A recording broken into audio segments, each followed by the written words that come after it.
No, nothing's been connected yet.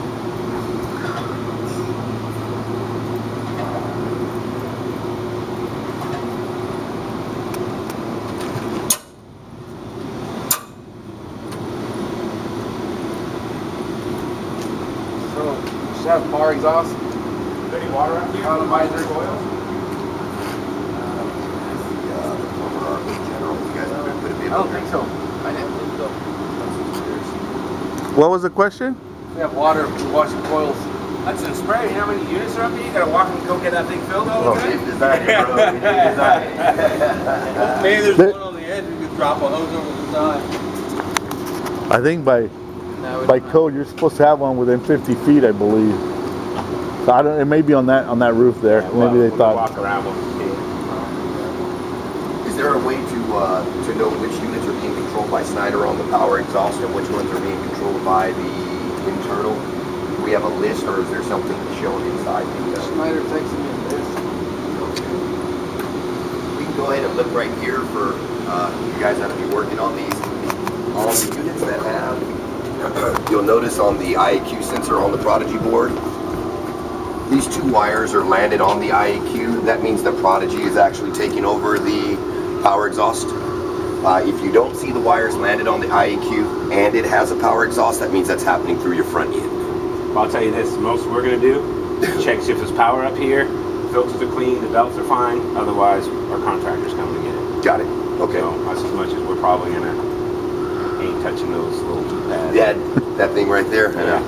that thing right there, yeah. It's like a computer. For a pack unit, huh? That little pack If that unit. screen's not illuminated, we know we got Yes, power you do. issue. When you do walk up to it, it will be blank. You just have to touch one button. Has that got a trouble screen on it to tell you? It does. It does. It has a readout on it. They are picking up the back net points. Let me see if they're grabbing an alarm out. You know what? That's going to be a Snyder thing. They should be picking up the back net points coming out of this. They do. They do to get an alarm code readout right on the. They're landed on the. Or this one here. The IAQ. Has them right there. And Schneider's controlling all units. So none of them are standalone. Yes. So I guess if in any way in troubleshooting, if you are showing cooling, one of the things that you can do, if you guys are even into that, one of the things you can do is jump over here at the thermostat connections, the electromechanical connections. Say you're calling for cool down there on your front end, things not coming into cool, come right up here and jump, say R to Y, call for cool. If it comes on in cool, we know that the problem's lying with inside the Snyder control. The unit mechanically is fine. The system's not telling it, what to do there. So that would be the first thing that I would do if you guys were to call in a warranty call. I'm going to disconnect their stuff. I'm going to jump it out as if I'm a standalone thermostat. If my unit works just like it is right now, I'll call it Snyder. Basically just bypassing all the Correct. Yes. Yep. So this is kind of an expensive way to do this, considering they put the I/O module inside the unit, but I mean it works. So they're all individually programmed. Correct. And that'll be all with Snyder. I mean, you guys, video game you get to play with on the computer. So that's when they have events. Right. We're gonna have to know how to program and turn these things on and time schedule. Is there anything out there that's standalone? Everything is under by Snyder Snyder. control. Everything's controlled by The municipal Only are so, still, right? there's certain units that have CO2 sensors, and they're provided by Schneider as well. Not all of them have the CO2. I can give you the list if you guys need it. Just for Yeah. if you guys ever come to a unit or whatever, you need to jump it on cooling, heating, or whatever you need. You don't have to remove this and put jumpers. So you can do it by Snyder. These switches right here. The first one's just the fan, call for fan. Okay. The second one's first stage cooling. Jump it, it'll call for So first that's your stage. jumper in there, right? Yeah. That's usually going to manual mode. On. Okay, So it should always be on manual. So you just switch it to on, it'll call for cooling. See how it's calling for Y1 right now? So Yeah. first stage cooling, you go to the second dip switch, You go to second stage cooling. Third one. Okay, it's just not labeled on the They're deal. not labeled, but all of them are typical. First one's a fan, first stage cooling, second stage cooling, and first stage heating. All right. And then, So obviously keep 2 and 3 off if you're going to go to heat. right. And then once you're done, I mean, just put them back onto auto, or else it will malfunction. You'll read out alarms on the back of the. Pretty good. You're the ones real close to the freeways every month. Yeah. So basically they're all typical. They're all different sizes. Right.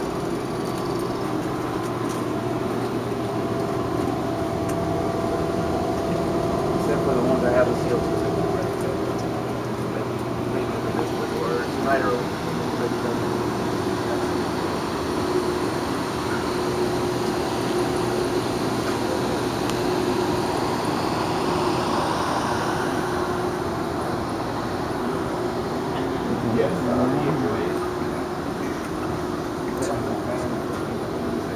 Right.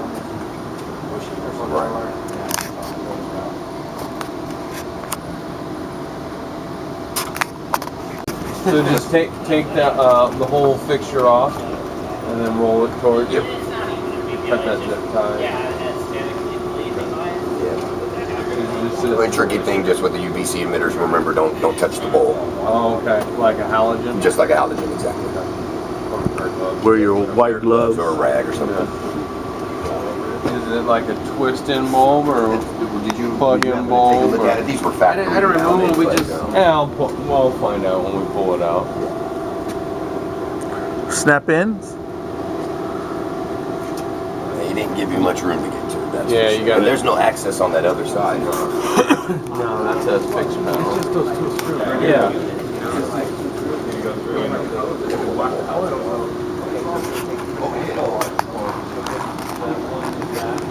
Fans and cooks. We have cooks too. At the water yard, they're all cooked.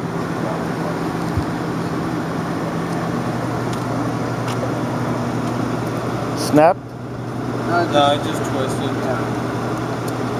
Probably on a rivet. Yeah, it's on a rivet you spun.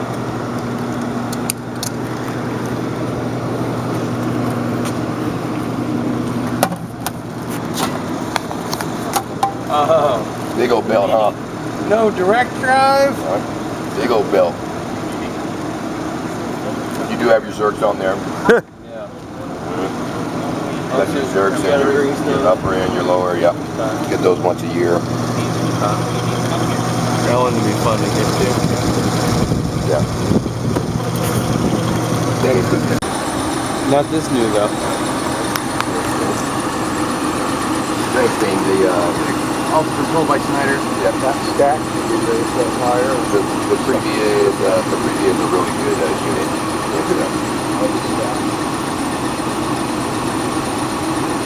But it's What's this doing? Just pulling in the 100% outside air. Make it up for your kitchen as your kitchen is also over. So basically we're just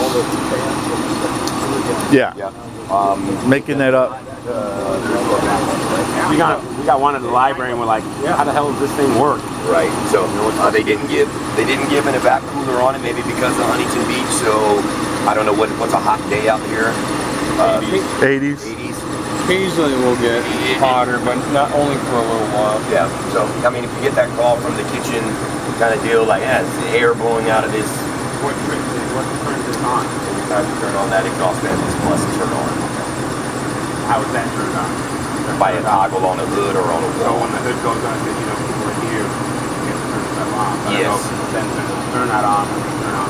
Yes, this is interlock. Yes, this is interlock directly with that. Is there a unit that serves the kitchen?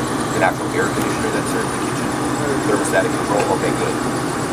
So, yeah, the air conditioner, unfortunately, that serves the kitchen is going to have to battle those 80-degree days because this thing is going to constantly shove 80, 85-degree air into that room while the air conditioner is trying to keep it to 72. So,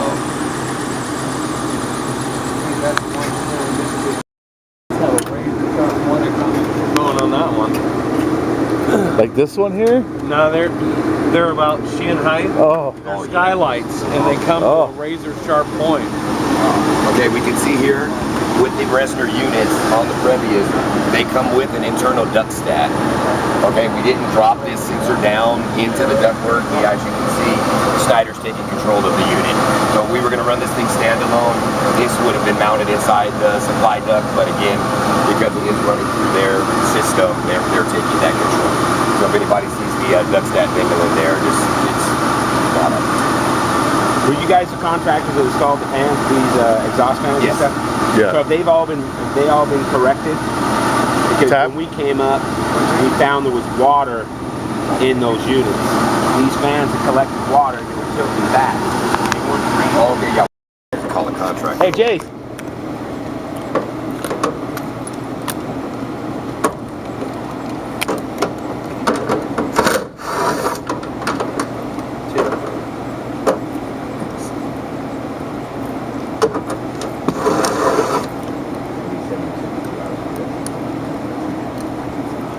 Absolutely. 10 and 1, man. So see that water could have gone over that big puddle though, right? Good. Yeah, the drain plug. Well, it will catch here and then drain out here. Wait a minute, you don't want, where's that plug? Who's in the basin? That plugs Yeah, in the bowl. it is plugged over here, right? Yeah. And that's got to come out though still? Yeah, so it would drop into this trough and then come Yeah. out of the drain here. So they had, yeah, so the plug is got to come out. That's what I'm saying. God, it's already rusted. Yeah, so this is all, watertight. So how you you guys clean could it? spray. You guys could spray. Tie a rope your, around somebody's ankles, the smallest guy on the crew. Yeah. Down there with some Spray some 409 or whatever you guys spray, and then the hood will catch it. Is there a catch down below? You put something On the hood, they'll put a bucket. A bucket.